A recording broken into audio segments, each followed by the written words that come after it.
Hello, everyone, and we want to welcome you to Conversations with Weston this afternoon. And we're going to be talking about Omaha Housing Authority, OHA. One of the things I want to bring out is where is the clergy on this? Where has the clergy been on this? And just recently, I received a copy of a letter that was forwarded by the senior pastor of the Mount Calvary Community Church here in Omaha, Nebraska. And the reason why I'm specifying Omaha, Nebraska is because I am happy to say that I now have subscribers that aren't just only in Omaha, Nebraska. And that's great. So we're hoping that this particular session today will definitely take place in order to, or we'll be able to get others involved in this. Maybe we have to have outside attention because evidently it's still continuing and our inside locally is not participating in this. So when I received this letter, and we will have the letter, you can, when you see it on the YouTube channel, you will be able to have a link to go to a copy of the letter that was sent to us by the senior pastor of the Mount Calvary Church. And so it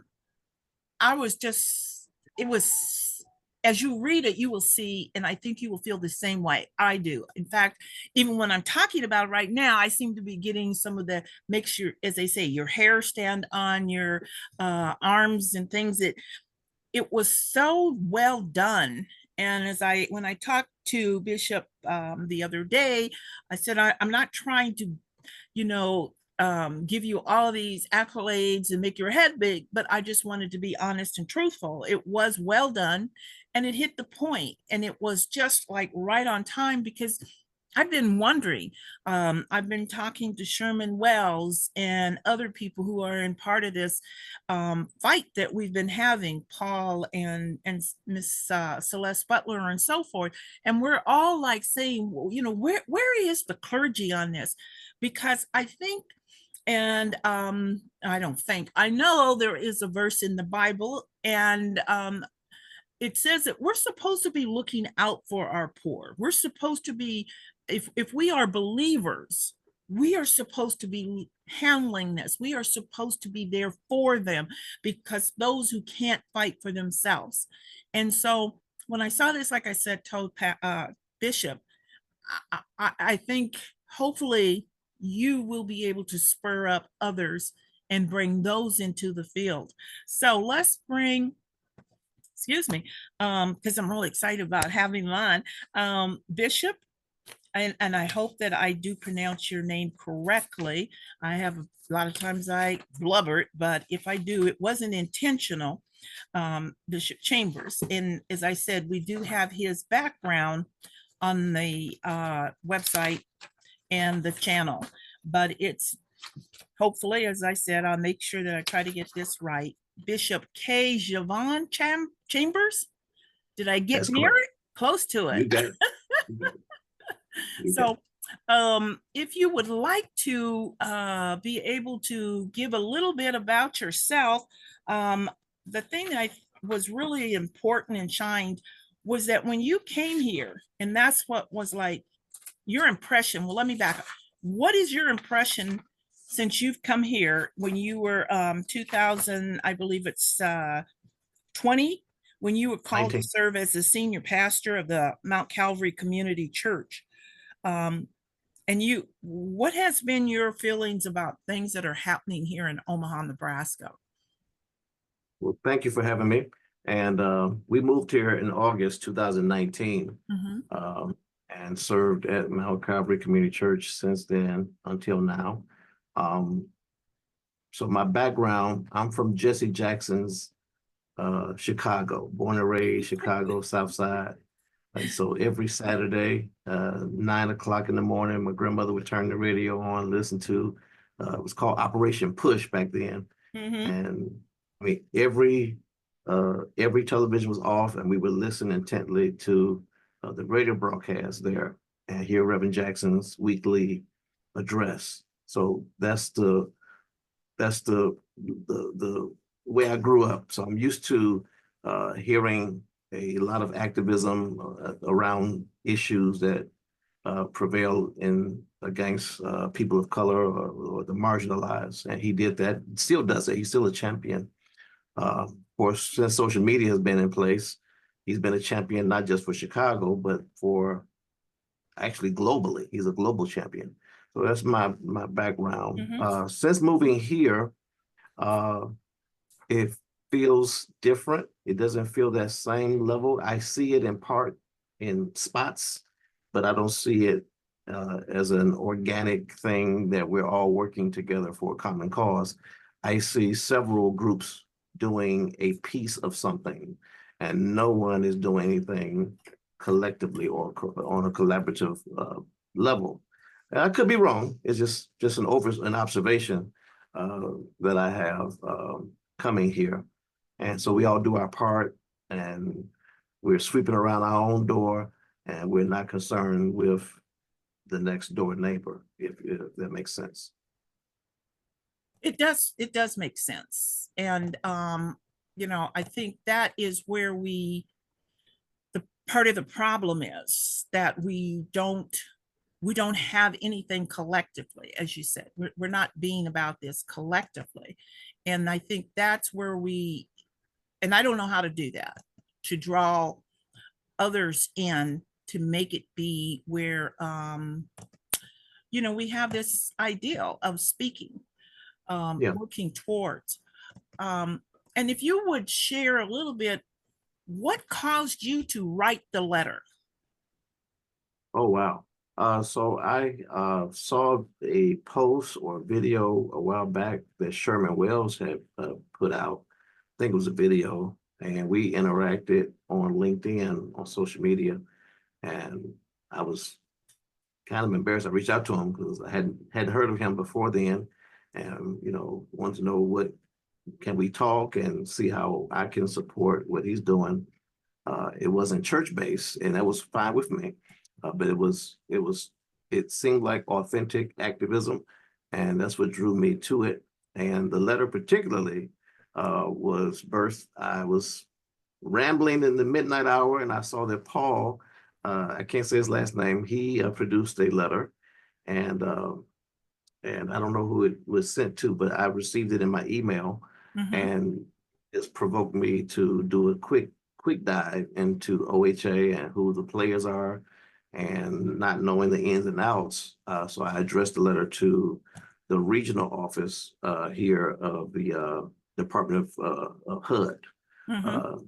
If someone can get a ball rolling somewhere, what I do know, or at least what I believe upon reading, the Department of Housing and Urban Development has a contract, or OHA has a contract with HUD, and so monies come from HUD into OHA for its use. And so if you can follow the money, I think we can perhaps shed some light on who should be held accountable for the deplorable conditions that are evident. And I've seen them, and pictures don't lie, videos do not lie. I know AI has augmented so many things, but we're not using those devices for this, and no one's trying to make up a story for the sake of making up a story. These are legitimate concerns, legitimate issues. I even watched a video you did, and when you paused the news story about that was not a unit that they were showing on the media, it clearly was the community center room. And then you pointed out that one of the monitors weren't plugged in. Well, I want to take it further, because those monitors are older, and there's no way an older monitor that size and that small is a touchscreen. So there was no hard drive anywhere. So one of them was plugged in. I mean, not plugged in, with the cord wrapped around the keyboard, and the other one was plugged in. The monitor's plugged in, but there's no hard drive. There was no box. So there's a computer monitor with no hard drive. It's just you cannot see these things and not have a commitment of something of sorts to try to do something. And you know, a letter I think is limited in scope for me, but at least I'm trying to say something to somebody that can bring some light and attention to this, so that people's lives can be made better. The one man that was on the news media, I think his rent is $41. And, you know, I don't care if it's 41 cents. He does not deserve to live in conditions where there's mold, where there's bed bugs, when conditions are not up to par.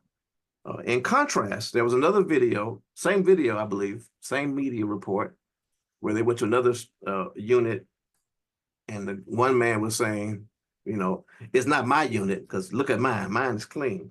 Cleanliness is no bearing on whether or not you have bed bugs. Correct. Cleanliness has nothing, one has nothing to do with the other. So thankfully, yes, your unit is clean. That does not mean that bed bugs are not a problem.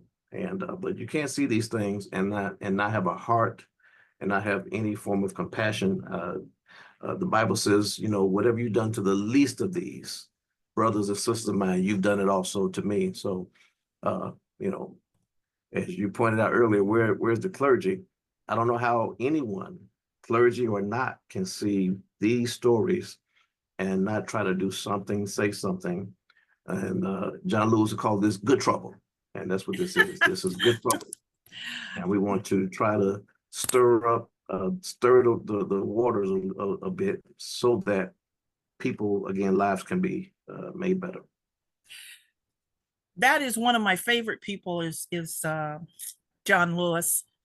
And I always, a lot of times I've used that is to say, you know, guess I got to get into trouble, but I'm getting into good trouble. So it's okay, you know? And so I look at that sometimes, and as you just said, I do not understand, because I've lived in North Omaha almost all my life. And I can remember when our clergy was there. I remember when Pastor McNair, I remember Pastor Wade, Pastor Wynn. I remember when they came and they boycotted or they called us to action. And that's what needs to be here, is to call into action. So saying that, what do you think, or what is your intentions to do now? Well, I serve with a conglomerate of ministers here in Omaha. I won't say its name now because we have not had this discussion. So I plan to raise this issue at our to see what we can do in this regard. We have so many other areas that we are championing for here in Omaha. So this shouldn't be an issue for us to also get behind. So it will be raised. Yeah. And I think that's great. And, you know, we all have issues. We're all multitaskers. Activists are, they're multitask. You have to have more. You would like to say, well, we're down to just this one, but we're not. We got to do a lot of things. But when as I said in my videos, you know, these are people, these are human beings. Yes. Yeah. I see articles all the time or on the news where people are put in jail for the way they treat the animals. Is yes. this, do these human beings not deserve better than the pet? I mean, I don't get it. And I am a believer, and I truly, and so I've been saying on, and this was, I think, the kick to me is, instead of just talking, I need to call it out. And hopefully what I'm doing right now is publicly calling it out. Clergy, where are you? These people cannot continue to exist because we have individuals in our city who are not doing their jobs.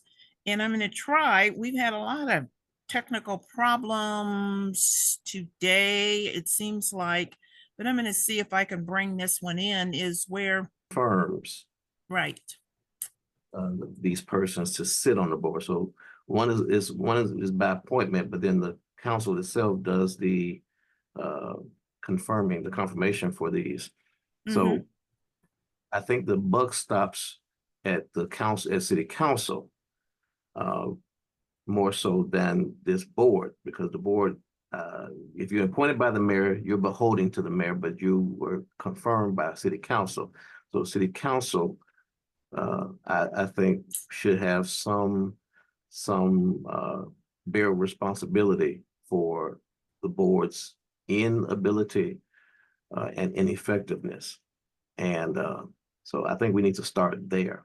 The mayor, as far as I can tell, won't take any accountability Mm-hmm. from the way it seems to me. The mayor will rather hide behind the fact that she just appointed and the council confirmed, Right. when these are your appointees. So it does bear then to me on city council, and city council needs to have a hearing and bring this commission, this board before them to answer questions concerning with the tenants. By her hand clap. Yeah, sound like we in church. No, Here it is. I tell you, this thing is really flipping today. I don't know why, but it's not going to stop us from having our conversation. And hopefully my tech person, he will be able to edit everything else out that doesn't work. So we'll just keep moving. It says that you're supposed to,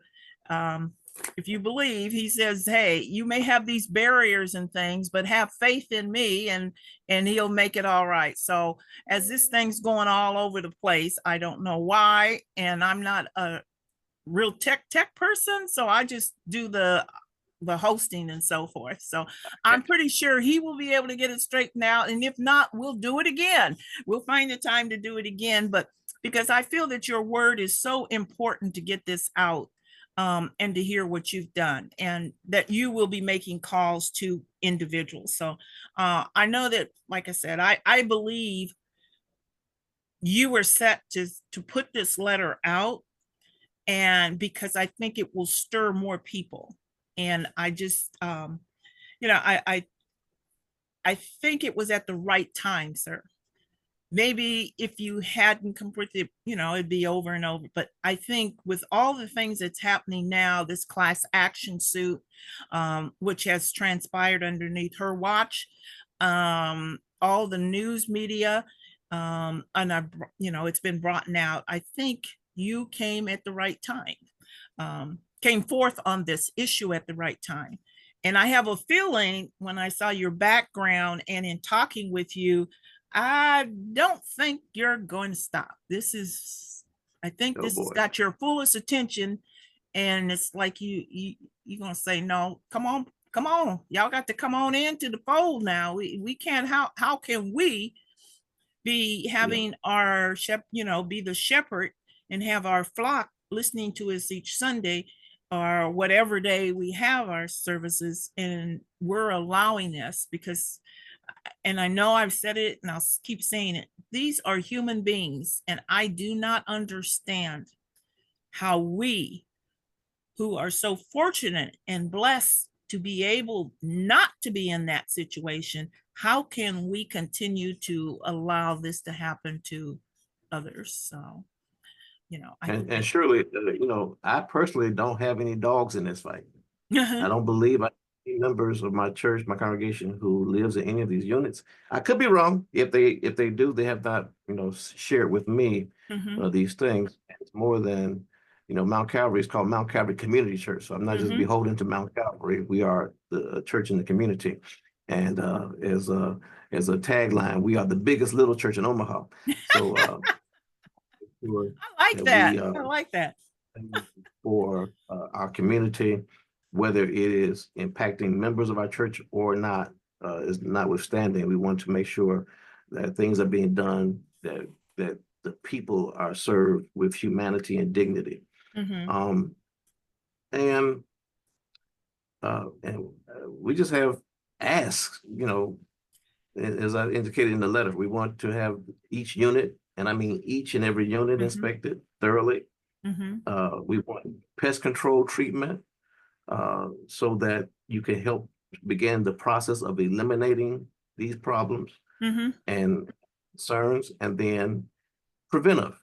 We want to not just address it, but then help curtail it, uh, Mhm.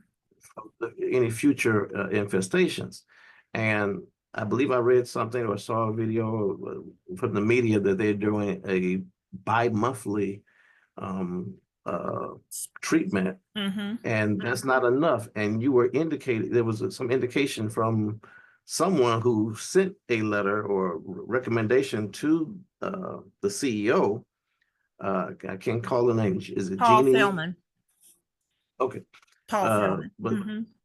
they sent the recommendation to the CEO that you need to have a monthly uh, spraying for bugs and such, and that has not happened. Now, if it's a financial thing, again, that's HUD, because Mhm. you the money. Mhm. So that's why I address them directly, and then we'll send it whoever else needs to receive it again to bring some awareness and action. So not just awareness, we want action as well, uh, because this needs to happen if it will help Mhm. these people. And I'm going to add a little, and you may or may not like, but I do believe you do have a dog in it because in the fight, because it's people, and you are Yeah, about God's people. And I yeah, believe you are, as you said, community cares. It's Mount Calvary Community Church. So as they do to one, they do to all, and that's part of your fellowship. So I can remember, as I said, I've been here all my life pretty much. Is I remember previous bishops at Mount Calvary Community Church. And so I do believe, and when I saw your letter and I looked at your background and everything, you do take this as being, although it may not be your member, just by existing and being a member of God and a believer, they are. And I think that's one of the things why you were so strongly in your letter.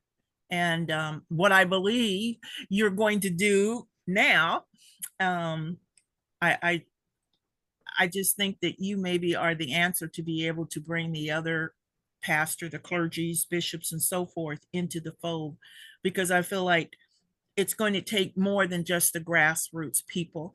And when I said, I think I misspoke, I think Paul put the letter out, but it was actually the doctor, I can't remember her name, from the Nebraska, either health department or the services that they have over there. She did a yeah, some type of uh investigation training and so forth, and she was the one that said, she can't make them do and tell, but I think it was that was the email from Paul's right, talking about right. that. Well, Jody Green, yeah. Jody Green was her name. Yeah. Right, She Jody, was right. contracted by and OHA to, and and then she, she's the one that stated it should be done, every month and on a thorough, and you have to go back and get it cleaned up first, um to do, and then follow up with those monthly um types of cleaning. And there's been numerous instances. This is not the first Omaha Housing Authority to have this problem, but I believe in that thing. It says you got to take care of home first. I can't solve all those others. But I'm looking out for what I believe I have to do as a believer is to make this an issue. So I want to thank you again for writing your letter. I want to thank you again for appearing on the show. And this isn't the last that you've heard of me. And I hope it isn't the last that we've heard from you on this. And I'm going to let you give any ending comments you would like to make.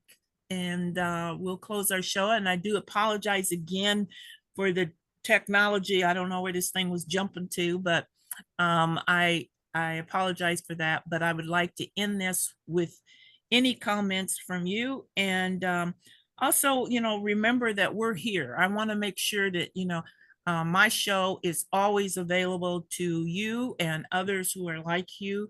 And I even tell those who don't like me, you can come on if you want to. I'm not, but I want people to, I don't want people to continue to have no hope.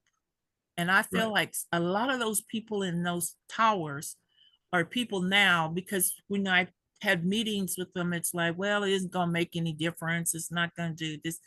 Um, I want us to be able to give them hope, because when we lose hope, we lose it all. So, Yeah. any closing comments you would like to make, sir? But to that end, we are not without hope.